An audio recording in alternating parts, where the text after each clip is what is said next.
Hey Scorpio, Dark Dove Tarot here. Hope you're doing fantastic. Woo! This is your September 2020 read. Again, this is for Scorpio for September 2020. Scorpio, Sun, Moon, Rising, and Venus.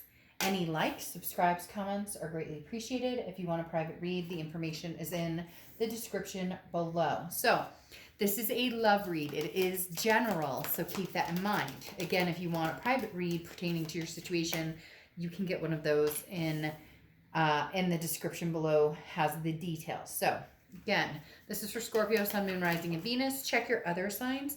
Some months those may resonate with you more than others. Hope everybody's doing fantastic and staying safe.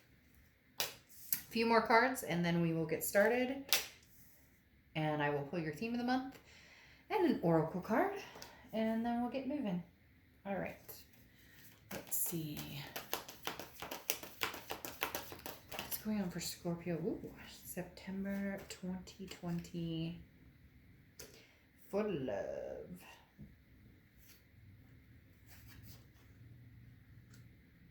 Okay, let's pull your theme of the month and we'll get moving here. What is Scorpio's overall theme for the month? Ooh, shoot. 30 cards all on the floor. Sorry. Okay. What is Scorpio? I'm like 30 cards, cars. What is Scorpio's theme of the month for 2020 for love? September. 10 of Wands. A burden of some sort. Either releasing a burden, or you're in a burdensome situation, because the 10 of Wands is about almost carrying around like a stack of bricks and needing somewhere to set them down, but not sure when, not sure where to do it. The 10 of Wands, like I said, talks about burden, but also talks about responsibility and a first completion. So the first completion could be recognizing that there's some sort of burden here, recognizing that some changes need to be made, or a first completion of some sort of communication coming in or going out. There's some sort of heavy burden of, we're not talking, I'm not sure what you're feeling, I'm not sure what you're thinking, and vice versa. So it's almost as if there's no communication. The lines are completely down right now.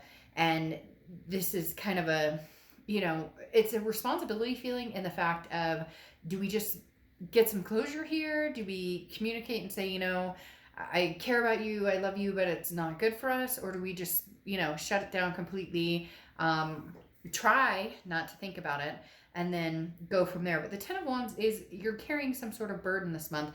I do feel like it is the fact that there's either not closure that you need with somebody, or you're still feeling the lines of communication, or not communication, connection, are open so strongly that it's like, okay, something else needs to happen here. We either need to communicate or we need to close this completely off. There's like an open wound that needs to be healed. Shine some light on it. And that's exactly what I'm talking about.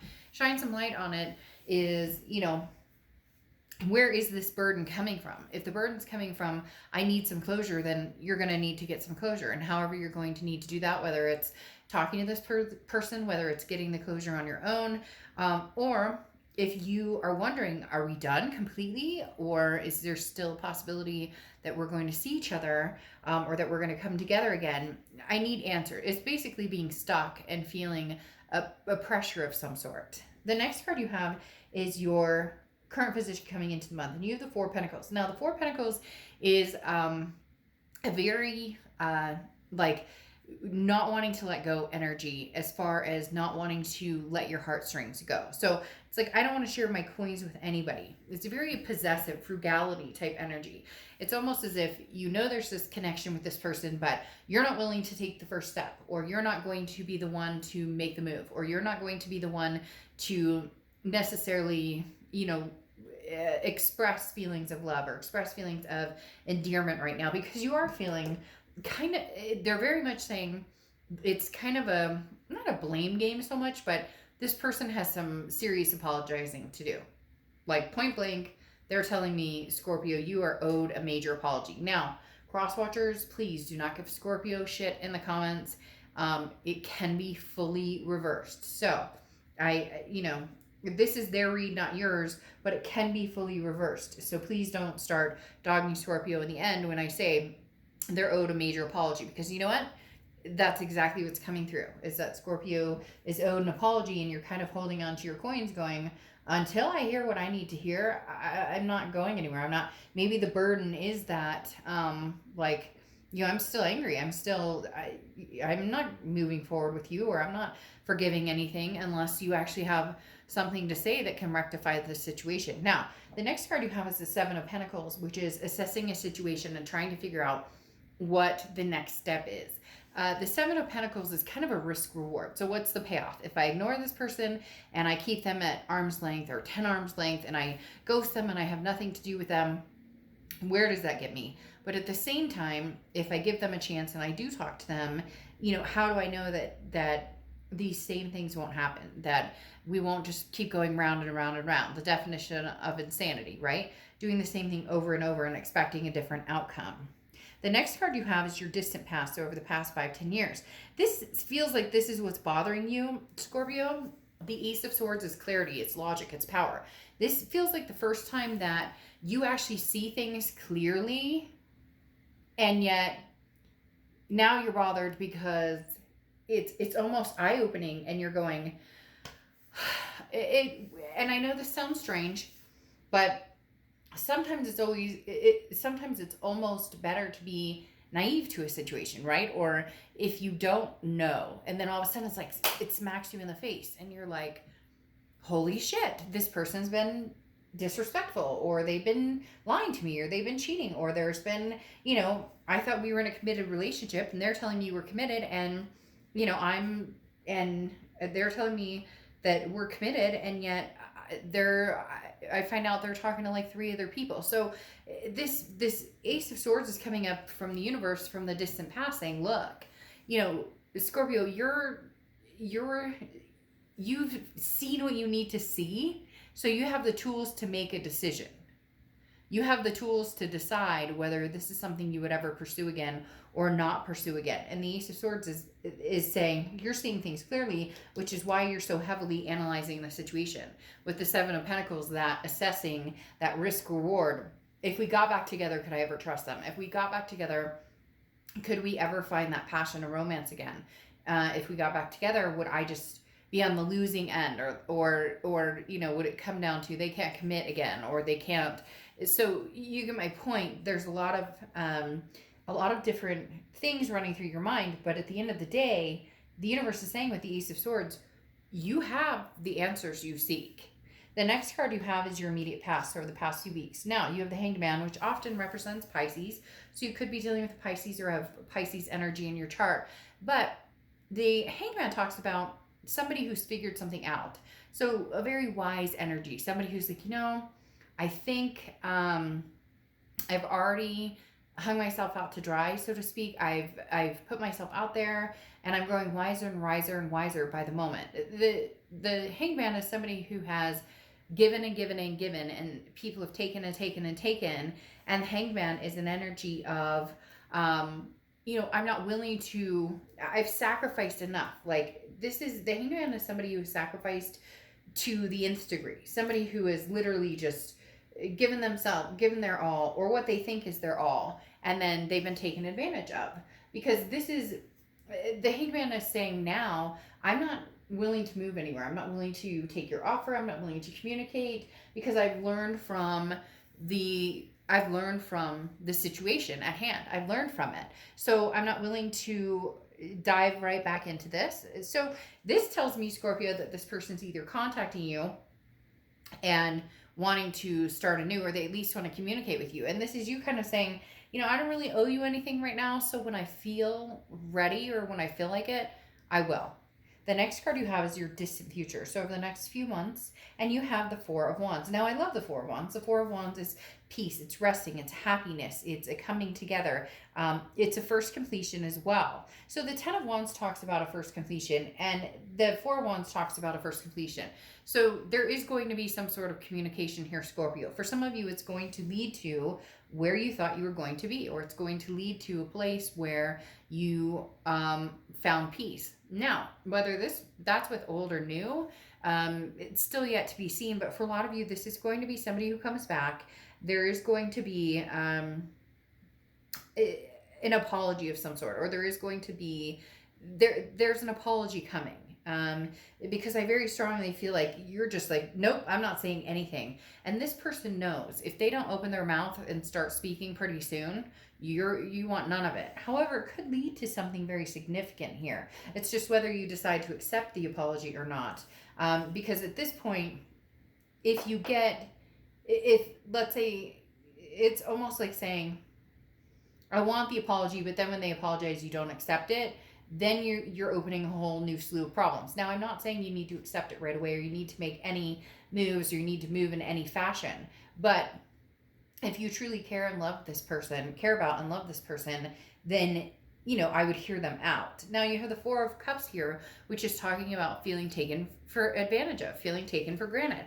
For a lot of you, that's exactly what this has been, Scorpio. This is somebody who was, oh, yes, I love you. Oh, we're going to get married someday. Oh, we're going to have kids or whatever. But they couldn't even commit to you. Like, you didn't even know what they were doing on a Saturday evening, or they disappear for 2 days and all of a sudden text you, oh, hey, how's it going? And all the while they're happy to come over and Netflix and chill, or whatever the case may be. But the Four of Cups is saying you're not willing to be taken for granted anymore. You're not willing to be taken advantage of. And not that you were willing before. Nobody's a willing participant in that I know of. Nobody goes, oh, yes, please take advantage of me. Please make me feel like I'm wasting my time on you. Nobody does that. But this is you having that aha moment where you're going, nope. You thought you could play me before. No, not going to happen. So you're paying close attention to the vibe they're coming back with. Now, this is something tangible coming in through September, and you have the Moon card. The Moon card is Pisces card. So you could be dealing with Pisces. Again, you have Piscean energy coming out twice here. The Moon card represents, I use the example a lot for all my reads because it makes perfect sense in explaining the Moon card. The Moon card is very confusing and very, there's an illusion here, okay? It's like you can't quite trust it. The Moon card is talking about being in the woods somewhere, right? And you have a moon for the only light you can see is the moonlight, and there's an object like 30 feet in front of you, and it's huge and it's dark, and you're going, I don't know what that is. Is that a bear that can eat my feet? Or is that a boulder I can walk around? So here you're kind of tiptoeing, Scorpio, because this person's coming in saying, but I want this peace, I want this resting, I want to get over this, I want to move forward. And yet you're saying, I don't know that I can trust this. I mean, you really are going to need to see action before you make any forward momentum. Just texting you, hey, how are you doing? Or hey, I'm thinking about you. Or WID. If you see my reads, you know I don't do WID. I don't answer to that. I don't like that. That's ridiculous. WID, you can't even spell out what are you doing, or how are you, or how are things going. If you text me WID, hit the road, Jack. Don't you come back no more. Because like literally WID isn't even worth my time. I pay my bills, I take care of my shit, and all you can do is text me WID. I don't think so. So this is you looking at it going, let's wait and see. Like, let's put the brakes. I'm going to let them work for it. And they should be working for it because, again, like I said, this person owes you an apology. Crosswatchers, knock it off. This can be reversed. But because somebody's out there going, I owe that. They owe me. Fine, like I said. But at the same time, they do. The Scorpio, like full intention, owe you an apology. Whether it's getting back together or not, whether you think that you guys can make it work or not, they owe you an apology. But here it is. The Six of Cups is how you're feeling throughout the month. And the Six of Cups is nostalgia. This is the reconciliation card. The Six of Cups is nostalgia. It's looking back. It's, oh, I miss you. You miss me. There was love there. There were good times there. It's seeing the greater possibilities in it. So don't kid yourself, Scorpio. And if you know I don't sugarcoat stuff, so if that bothers you, I'm not your reader. Don't kid yourself in thinking that you don't want this person back either. Some of you are going to go down in the comments and be like, no, I would never want them back. But when you see the title of this read, which will probably be like an apology coming or something like that, then you know it's about an ex and you know it's about possible reconciliation. If you're still watching it, you know you still love them and you still feel connected to them. The next card you have is your hopes and fears to the outcome. Now, you have the Three of Cups. The Three of Cups is celebration. It's about getting together and safely in a mask. I've said this in every read for September and it pisses me off. Comments really don't bother me because if I'm not your reader, then I'm not your reader. And if you have something negative to say, then you're probably saying it to somebody else, or you're feeling the total need to say something negative to me, which is fine. I can be your sounding board if that's what you absolutely need. But recently I had somebody who commented saying that I was exposing people to COVID by encouraging them to meet. And bullshit, because if you've seen my reads over the past few months, you've known that I've said if you're going to meet people, go sit on a park bench here, sit on a park bench 6 feet away, wear your mask, do the whole thing. So when I say there's a celebration coming, or there's something to be celebrated, or that's what you're looking for, do it safely. But I figure we're all adults here and I don't need to say that. But apparently I do need to preface that. So again, the Three of Cups is talking about when this apology comes, I do feel a sense that you guys will move towards canoodling, if you will. Canoodle with plastic bags all over your body, please, just to play it safe. Okay. The next card you have is your outcome card, which is the Six of Swords, which is very interesting. The Six of Swords is leaving a situation. It's abandoning a situation. It's retreating. Now, it can also be travel. I don't know how much travel anybody's doing right now, but the Six of Swords talks about leaving a situation, which I find interesting because I almost see it, Scorpio, as if the more you leave or the further you go, I know that sounds weird, but it does. It comes across as the further you go, or the more you kind of not prove, but the more you say, like, I'm done, I'm not going there. The more you say, look, you can't just call me back into your good graces or into your life. Like, I know what I want and I know what I deserve. The longer they wait, Scorpio, the further you move. Now, I'm not saying you're moving on. Some of you may come back and say, yes, I am moving on. I've already met people. I'm already online dating, etc. But the Six of Swords talks about leaving a situation behind. I don't at all feel this is feel like this is permanent. I feel like this is you saying no. Other person, if you don't take me serious in this and you don't think that I'm actually going to leave this situation, you don't think that I actually,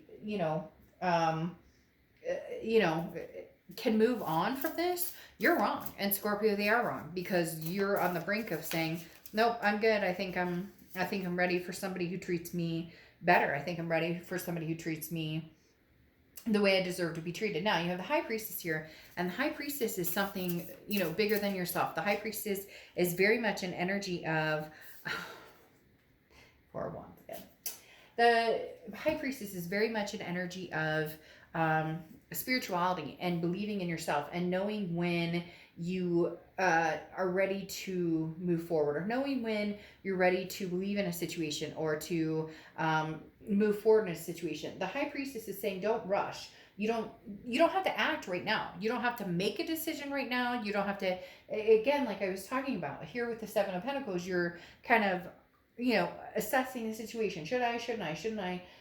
When the time comes to move, you'll know how, you'll know it's time. So if the person contacts you and they're really showing an effort and they're really saying, look, Scorpio, I'm ready for this again, and you're ready, then you'll move. But you also have the Hermit card here, which is introspection. The Hermit card is Virgo's card, so you could have Virgo placements in your chart or be dealing with Virgo. But the Hermit card talks about, again, a spiritual knowing, a spiritual going within your woman or man cave and saying, hey, I need time to think about this. I'm not going to just jump on this offer because I've been hurt, because my feelings have been hurt, because I've missed you for a long time. And you didn't do what you said you were going to do. We didn't do the things we were going to do. We were going to get married. We were going to have kids. We were going to adopt fur babies. We were going to do all of the above. And somehow they backed out, or, the grass was greener, or they thought the grass was greener, or whatever the case may be. But now you have the Emperor coming in. And I feel like this is, two things. One, this is for you, but this is also them. Because this is taking control of your life. You're in charge of your life. And this is talking about you not getting walked on. This is talking about you not getting walked on at all, not being taken advantage of, which we talked about. But this person's coming in with a different energy, because the Emperor, which is Aries card, by the way, so you may be dealing with an Aries, but the Emperor is screaming like, I'm ready to be here. I'm ready to pick up the pieces and actually show you what I have to offer. I do feel like for a lot of you, this person is going to be offering something pretty substantial. but it's going to take you a little time to believe it. And for some of you, you're going to have to be able to, like, again, like I said, the actions, you're going to have to be able to see it, or you're just going to call bullshit on it because you're not willing to go down that road. For some of you, it's like a doormat. Like, oh, okay, you're here, you want to be with me. Oh, okay, now you don't want to be with me. Okay, you want to be with me, but you only want to be with me on your terms. Or, okay, you want to be with me, but you can't see me on Friday and Saturdays. Or you want to be with me. I actually, like, years and years ago, dated a person who literally was like, oh, I'm not available ever on Saturdays or Sundays. And I was like, why? And they were like, oh, that's my me time. And I went, okay, bye. Like, seriously? No. Mm-mm. Like, if you like somebody enough, you make time for them no matter what. Even if you're busy as hell, you make time. Now, you have the Four of Wands again. Oops, which I said was one of my favorite cards in the deck. And the only reason I'm moving this is to give you a little more clarity on this. You have the Four of Wands, and you have the Four of Wands as your distant future. Four of Wands is unity. So I'm not going to lie here, Scorpio. As you know, I don't sugarcoat things. And the biggest thing for me here is there will be an accepting for a lot of you. There will be an acceptance as far as you guys deciding to make things happen. There will be an acceptance as far as you guys deciding, hey, I want to be with you and you want to be with me. Unity. It's kind of interesting. It's kind of like Taurus's read was like, they love you, you love me, and it's a thing. It kind of feels similar here in the fact that it's like you both love each other. There's nothing saying that's not what's happening. But the Four of Wands is talking about a closer unity or moving towards like the moving in together or the things that moving towards each other, moving into the things that you guys had originally planned to do. And then you have the honeybee, which is reciprocity, which I don't know why it took me forever to. So reciprocation, basically. So reciprocity is, you know, you guys loving each other and giving to each other and like what you give unto me, I will give unto you. And that very much has the sense of you guys being together, that you guys, it's a give and take. Okay. And if we make a mistake, we make amends, and then we revolve from that. And then we apologize for those mistakes and we move on. So it's, I apologize to you, you apologize to me. We can make this work. We can make this happen together. And then abundantly we shall live. Scorpio, you know it and I know it. Shh. All right. I'll see you later. Bye.